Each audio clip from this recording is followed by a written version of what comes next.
Yes, friends, as a continuation of the previous session, we shall discuss about exceptions where even a non-owner can pass on valid titles. Forgive me for the small fonts that I've used here. I had to cover everything in a single board. I did not want to cut the video into two halves. Therefore, please excuse me for using the small fonts.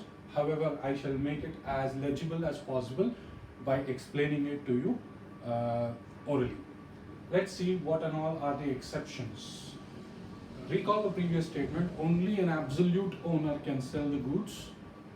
In case the goods is sold by a non-owner, the titles cannot pass on. One who does not have titles cannot pass on titles. The seller who is not having titles cannot pass on a valid title to the buyer. This is what we had read in the previous session or understood in the previous session. Now we continue to go ahead and see, even if absolute ownership is not there, that means even a non-owner can sell certain goods or can sell goods in certain transactions and still convey valid titles to the buyer. Let's see one by one quickly. 1. Sale by a mercantile agent. So where an agent represents the principal and makes a sale, agent per se does not have valid titles, but still the buyer who buys from the agent gets a valid title. First one, if the document of, for that to happen, we have to check these points. If the document of title to goods is available, then he can pass on a valid title to the buyer. That is, if the mercantile agent has a document of title to goods, he can pass on valid titles to the buyer, provided, first one, possession and documents of such goods has been received by the mercantile agent or is under the possession of the mercantile agent with the consent of the owner. Very important. Without the consent of the owner, it's something called theft. When you are a thief, you cannot pass on valid titles. But what we are looking at here is the possession of the goods and documents of title to goods has been received by the mercantile agent with the consent of the owner, and therefore the mercantile agent can pass on valid titles to the buyer. Next, sale made by him should be in the ordinary course of mercantile agency. His ordinary course of business is to deal as an agent. When a sale is made in such capacity, then only we can say the mercantile agent has transferred a valid title. Third, very important, buyer has acted in good faith and there is no notice of no authority to sell. You will find almost in all of the points that we are discussing of this topic called no notice. Remember, the buyer has acted in good faith. He is a bona fide purchaser. He had not been informed or he had no notice that this mercantile agent had no authority to sell. Coupled with the points, observe this is the beautiful topic where the documents and possession of the goods was with the mercantile agent and he sells the goods in the ordinary course of business, and the buyer has no notice whether the mercantile agent has a right to sell or is he authorized to sell. Even if the mercantile agent was not authorized to sell, if the buyer had purchased it in good faith, even if the mercantile agent had no authority to sell, definitely mercantile agent can pass on a valid title to the buyer.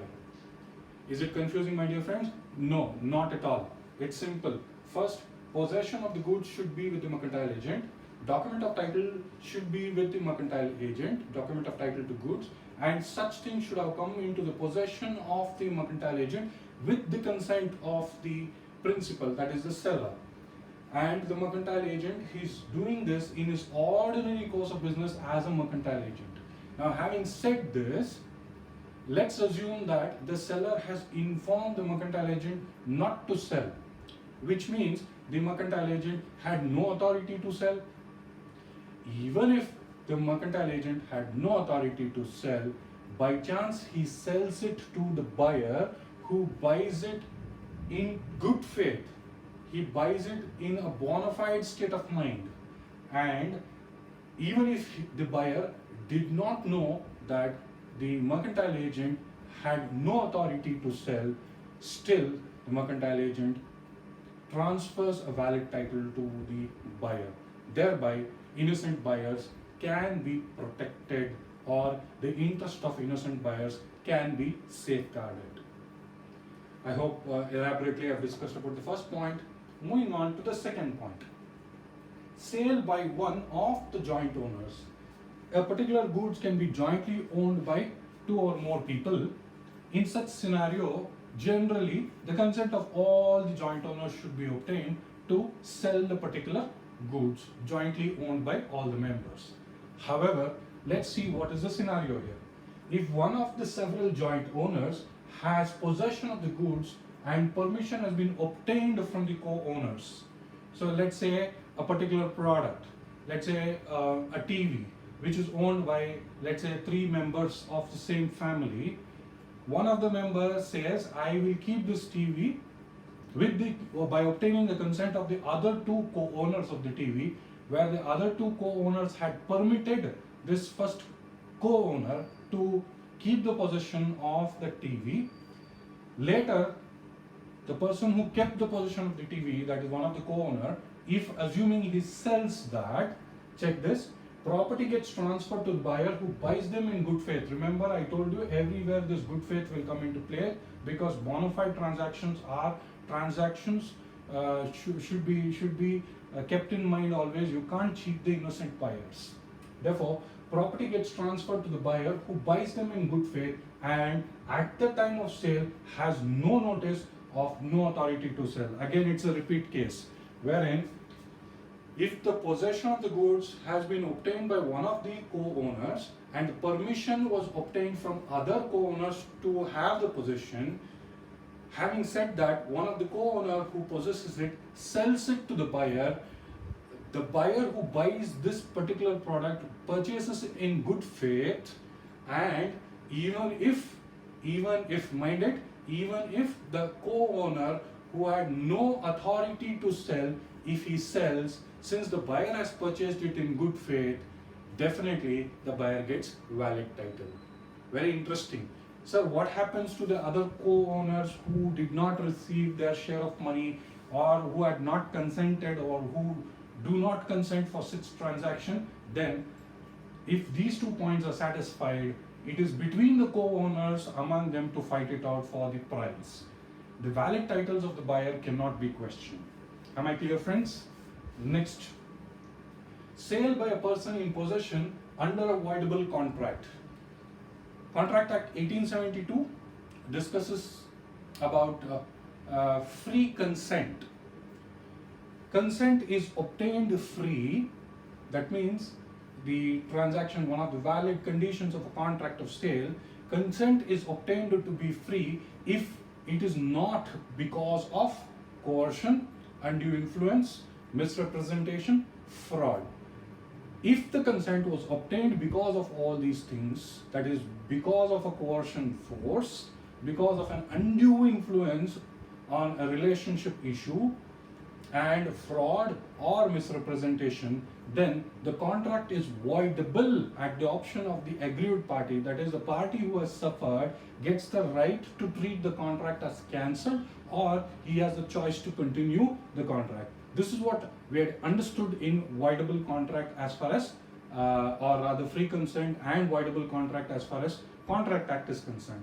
Connecting that point to Sale of Goods Act, under this topic, what we are understanding is, if the buyer buys the goods from the seller who has possession of the goods under a voidable contract. So basically the transaction is under the process, possession has been obtained, but eventually it turns out to be a voidable contract.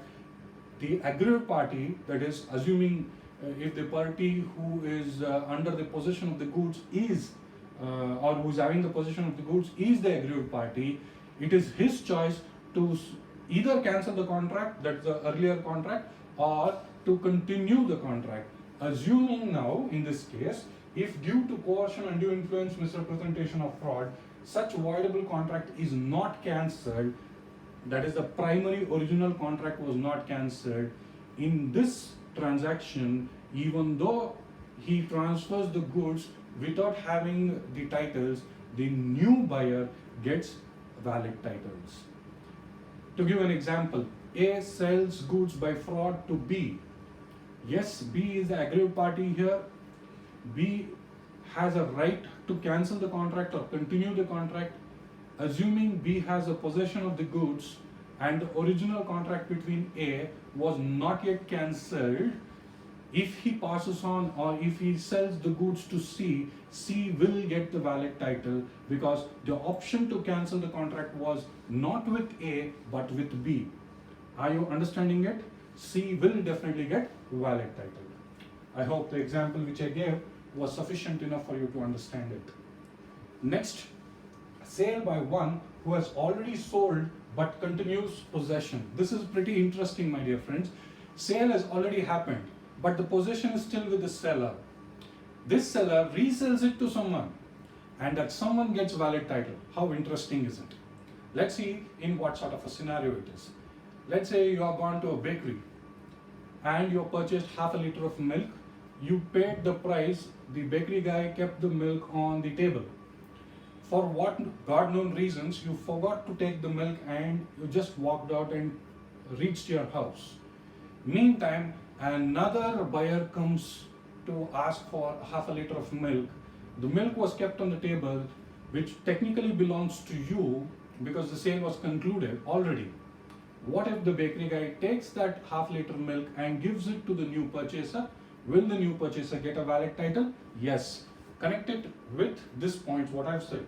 If the buyer buys the goods in good faith and no notice of previous sale, the new buyer who comes to buy half a liter of milk, he buys it in good faith. He is not aware that the sale has already been concluded with the previous guy, that is you. He buys it in good faith and he had no notice of previous sale. Second, gets a valid title even though the property has passed on.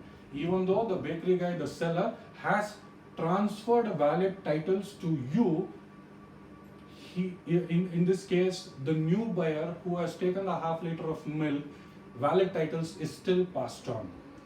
Sir, then what is the scenario? What next? Obviously, you're rushing back from home to the bakery and asking, where is the milk? Now, what does the bakery guy say? There are two possibilities here. One, the milk which is already sold to the new buyer. Definitely the bakery guy is not going to run to his house and get that milk and give. He would probably open the refrigerator, take another half liter of milk and give it to you. You are satisfied because you got what you wanted to get. And the bakery guy is clear that, okay, the contract of sale is concluded. However, very interesting situation would be, what if milk is over? Very nice. What does the bakery guy do? Interestingly, he returns back the money to you. You are happy that you got back the money, and the bakery guy is clear that the deal is over. So, in such a scenario, sale by one who has already sold but continues to be in possession of the goods can transfer valid titles, that is, gets valid title even though the property has passed on. I hope the example which I gave was sufficient for you to understand the fourth point. Next, the fifth exception, where sale by an unpaid seller, a beautiful topic in our next chapter, that is Unit 3, unpaid seller, fantastic topic. What I would like to mention in this session is a small brief about unpaid seller. A seller has passed on the goods to the buyer, transfer of ownership has already happened to the buyer, possession of the goods is still with the seller.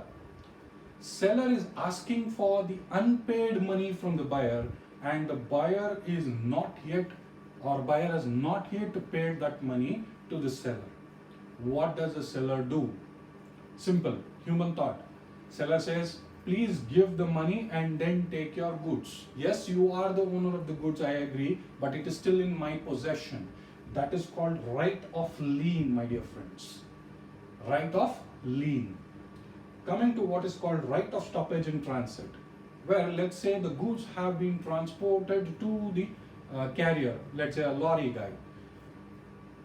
The seller who has already transferred the ownership to the buyer has taken the goods and put the goods onto the carriage. Well, the goods is in the course of transportation to reach or about to reach the buyer. Listen very carefully to this point. If the seller has instructed the lorry guy or the carrier guy that till I say do not deliver the goods to the buyer, That means the seller, or rather the seller, has a right of stoppage in transit. Of course, there is another condition to it. When I come to Sale of Goods Act, unpaid seller, I shall discuss that in elaborate. The additional condition being buyer should be insolvent. We shall look into it later. What is the topic that we are trying to discuss in this session is sale by an unpaid seller. Unpaid seller means where the sale is already concluded, ownership is already transferred, but the buyer is yet to pay the money. Seller is holding the goods at himself, then he can exercise the right of lien, where the seller has loaded the goods to the carrier and instructed the carrier not to deliver the goods to the buyer until and unless the payment is received by the seller. Then such right is called right of stoppage in transit. What do we further understand by this? Where the unpaid seller has exercised the right of lien or right of stoppage in transit and resells such goods to someone else, buyer gets the valid title. That is, a new buyer gets the valid title. Now, is it a case of breach of contract? No, not at all. Wherein we will see in unpaid seller concept the concept of notice to be given to the buyer for recovery of the price. If the buyer fails to pay the price, only then the unpaid seller can sell it to the new buyer. Of course, there is again an exception to it on perishable goods. We shall deal with that completely in the chapter when I come to unpaid seller. As of now, what you should understand is, if the unpaid seller sells the goods to a new person by exercising the right of lien or right of stoppage in transit, the new buyer completely gets a valid title. Next, the sixth point. I hope the fifth point was clear. If you have any further confusions on it, definitely I will attend to it when I come to a chapter called unpaid seller. Next, sixth point. Sale by a person or sale by a buyer obtaining possession before the property in the goods has vested in him. This would be typically a situation wherein we are discussing about agreement to sell. Possession is with the buyer. Ownership is not yet transferred from the seller to the buyer, but the buyer sells it to a third person. That scenario is what we are trying to understand. Let's see what it is.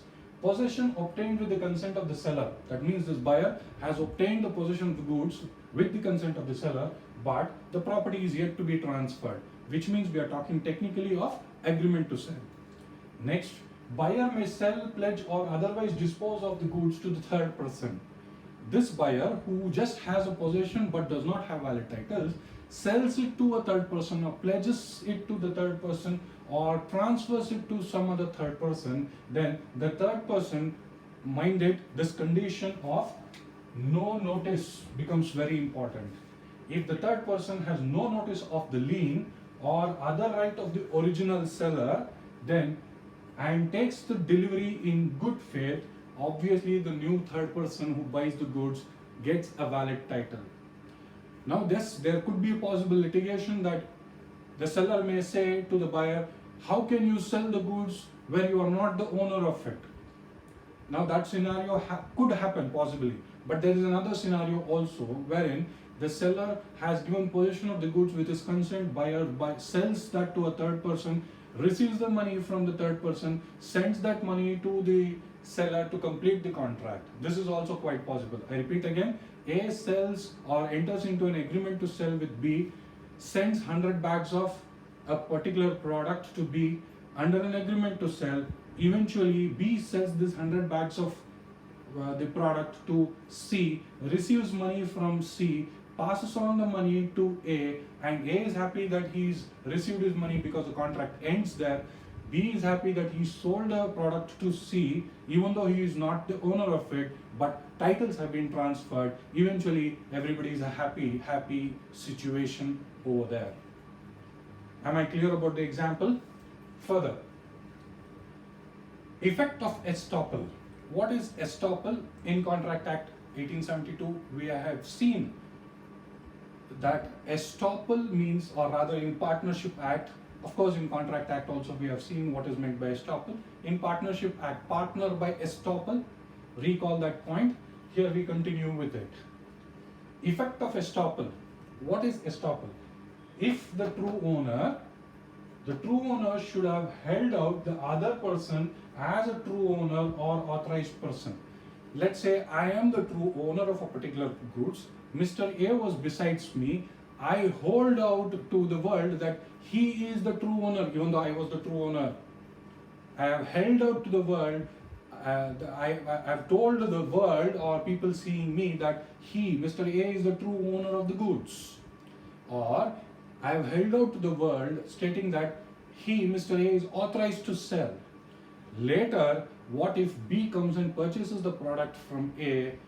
I, Lohit, cannot, or I will be stopped from denying the fact that A had no authority to sell or A was not a true owner. That is the meaning of estoppel. Let's see what it is. The true owner should have held out the other person as a true owner or authorized to sell. Anyone who buys from the other person, that means whom I have held out to be that person, gets the valid title. The true owner is estopped, that is me. I am estopped from denying it later on. The new person who has bought it from the so-called other person whom I have held him to be a true owner, or I have authorized him, or I have held that he is authorized to sell the particular product. Any person who buys it from such person gets a valid title. Last point, very interesting, sale under other provisions of other acts. Well, you need to have much more wider interpretation and much more wider thinking ability to see all other acts. In due course of time you will be seeing in your professional career. What is that? A sale by an official receiver or liquidator of the company gives valid title to the buyer. This comes under Companies Act 2013. What does it mean? In brief, I shall explain. Where a company liquidates or closes down permanently, then all its assets have to be sold and liabilities have to be repaid. When assets have to be sold, if the company itself is already closed, who is there to sell the assets? No doubt the owner of the assets is the company, but who is there to sell the assets? There should be a person.